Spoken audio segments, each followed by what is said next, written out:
Transmitir una idea es la base de la ilustración. Nunca hay que olvidar este mandamiento.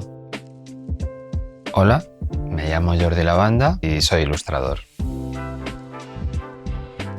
Puede que en algún momento te hayas cruzado con mi trabajo en publicaciones internacionales, en colaboraciones con marcas o artistas como Woody Allen o quizás en Instagram.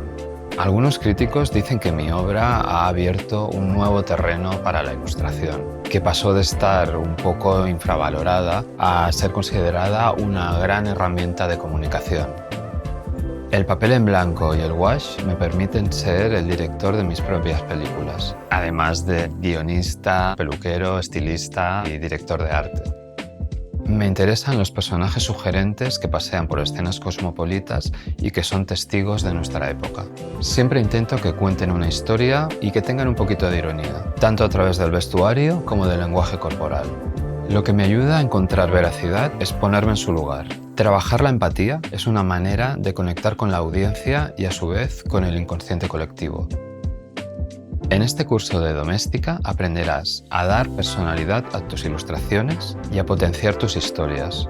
Como proyecto final vas a tener que elaborar una pieza con protagonistas interesantes que generen una identificación emocional con la audiencia.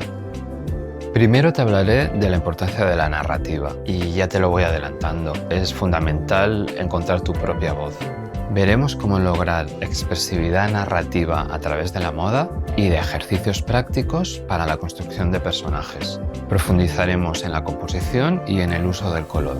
Te introduciré al mundo del wash. Trabajaremos con un brief y construiremos un mood board con referencias. Te revelaré el paso a paso de mis bocetos. Elegiremos la paleta de color y calcaremos la mejor opción. Y ya será la hora de pintar. Tras perfilar la ilustración y digitalizarla, te daré consejos sobre la profesión de ilustrador y sobre utilizar las redes sociales como plataforma profesional. Al terminar este curso, sabrás encontrar en ti los recursos necesarios para gestionar las emociones de tus personajes y así conectar con la audiencia. Para acompañarme necesitarás material de dibujo, pinceles y wash. Y si eres fluido en dibujo, aún mejor.